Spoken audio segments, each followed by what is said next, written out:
بسم اللہ الرحمن الرحیم۔ السلام علیکم۔ حضرت حمزہ رضی اللہ تعالیٰ عنہ کے اسلام لانے کے بعد تیسرے ہی دن حضرت عمر بھی دولت اسلام سے مالا مال ہو گئے۔ آپ کے مشرف پر اسلام ہونے کے واقعات میں بہت سی روایات ہیں۔ ایک روایت یہ ہے کہ آپ ایک دن غصے میں بھرے ہوئے تلوار لے کر اس ارادے سے چلے کہ آج میں اسی تلوار سے پیغمبر اسلام کا خاتمہ کر دوں گا۔ اتفاق سے راستے میں حضرت نعیم بن عبداللہ قریشی سے ملاقات ہو گئی۔ یہ مسلمان ہو چکے تھے مگر حضرت عمر کو ان کے اسلام کی خبر نہیں تھی۔ حضرت نعیم بن عبداللہ نے پوچھا کہ کیوں اے عمر، اس دوپہر کی گرمی میں ننگی تلوار لے کر کہاں چلے؟ کہنے لگے کہ آج بانی اسلام کا فیصلہ کرنے کے لیے گھر سے نکل پڑا ہوں۔ انہوں نے کہا کہ پہلے اپنے گھر کی خبر لو، تمہاری بہن فاطمہ بنت خطاب اور تمہارے بہنوئی سعید بن زید بھی تو مسلمان ہو گئے ہیں۔ یہ سن کر آپ بہن کے گھر پہنچے اور دروازہ کھٹکھٹایا۔ گھر کے اندر چند مسلمان چھپ کر قرآن پڑھ رہے تھے۔ حضرت عمر کی آواز سن کر سب لوگ ڈر گئے اور قرآن کے اوراق چھوڑ کر ادھر ادھر چھپ گئے۔ بہن نے اٹھ کر دروازہ کھولا تو حضرت عمر چلا کر بولے کہ اے اپنی جان کے دشمن، کیا تو بھی مسلمان ہو گئی ہے؟ پھر اپنے بہنوئی حضرت سعید بن زید پر جھپٹے اور ان کی داڑھی پکڑ کر ان کو زمین پر پٹک دیا اور سینے پر سوار ہو کر مارنے لگے۔ ان کی بہن فاطمہ اپنے شوہر کو بچانے کے لیے دوڑ پڑیں تو حضرت عمر نے ان کو ایسا تماچا مارا کہ ان کے کانوں کے جھومر ٹوٹ کر گر پڑے اور ان کا چہرہ خون سے لہو لہان ہو گیا۔ بہن نے صاف صاف کہہ دیا کہ اے عمر سن لو، تم سے جو ہو سکے کر لو، مگر اب اسلام دل سے نہیں نکل سکتا۔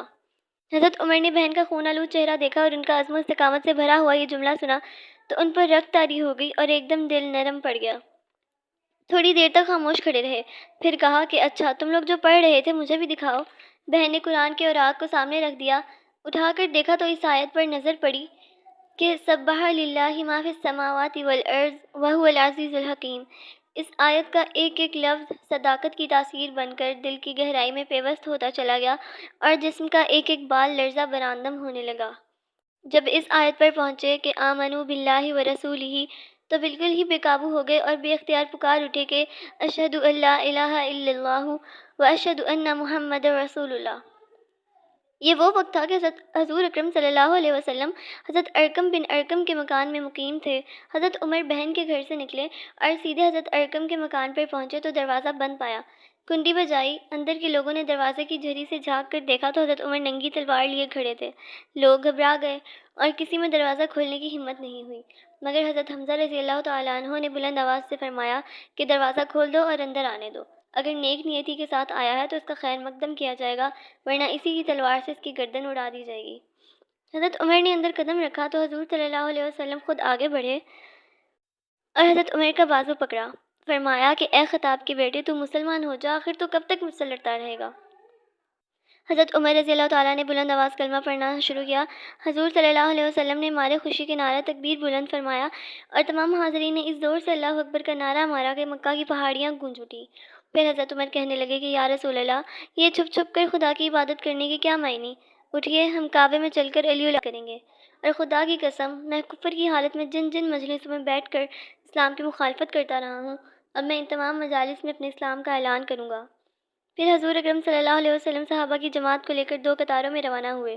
ایک صف کے آگے آگے حضرت حمزہ چل رہے تھے اور دوسری صف کے آگے آگے حضرت عمر رضی اللہ تعالیٰ عنہ تھے۔ اسی شان سے مسجد حرام میں داخل ہوئے اور نماز ادا کی اور حضرت عمر نے حرم کعبہ میں مشرکین کے سامنے اپنے اسلام کا اعلان کیا۔ یہ سنتے ہی ہر طرف سے کفار دوڑ پڑے اور حضرت عمر کو مارنے لگے اور حضرت عمر کے بھی ان لوگوں سے لڑنے لگے۔ ایک ہنگامہ برپا ہو گیا۔ اتنے میں حضرت عمر کا ماموں ابو جہل آ گیا۔ اس نے پوچھا کہ ہنگامہ کیسا ہے؟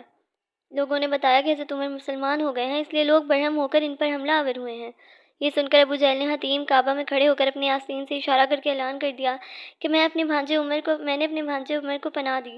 ابو جہل کا یہ اعلان سن کر سب لوگ ہٹ گئے۔ حضرت عمر کا بیان ہے کہ اسلام لانے کے بعد میں ہمیشہ کفار کو مارتا رہا اور ان کی مار کھاتا رہا، یہاں تک کہ اللہ تعالیٰ نے اسلام کو غالب فرما دیا۔ حضرت عمر رضی اللہ تعالیٰ عنہ کے مسلمان ہونے کا ایک سبب یہ بھی بتایا گیا ہے کہ خود حضرت عمر فرمایا کرتے تھے کہ میں کفر کی حالت میں قریش کے بتوں کے پاس حاضر تھا۔ اتنے میں ایک شخص گائے کا ایک بچڑا لے کر آیا اور اس کو بتوں کے نام پر ذبح کیا۔ پھر بڑے زور سے چیخ مار کر کسی نے یہ کہا کہ یا جلیہ امر نجیہ رجل فصیح بقول لا الہ الا اللہ۔ یہ آواز سن کر سب لوگ وہاں سے بھاگ کھڑے ہوئے، لیکن میں نے یہ عزم کر لیا کہ میں اس آواز دینے والے کی تحقیق کیے بغیر ہرگز یہاں سے نہیں ٹلوں گا۔ پھر اس کے بعد دوبارہ یہی آواز آئی، یعنی اے کھلی ہوئی دشمنی کرنے والے، ایک کامیابی کی چیز ہے کہ ایک فصاحت والا آدمی لا الہ الا اللہ کہہ رہا ہے، حالانکہ بتوں کے آس پاس میرے علاوہ اور کوئی بھی نہیں تھا۔ اس کے فوراً بعد ہی حضور صلی اللہ علیہ وسلم نے اپنی نبوت کا اعلان فرمایا۔ اس واقعے سے حضرت عمر بے حد متاثر تھے، اس لیے ان کے اسلام لانے کے اس باب میں اس واقعے کو بھی کچھ نہ کچھ ضرور دخل دیا جاتا ہے۔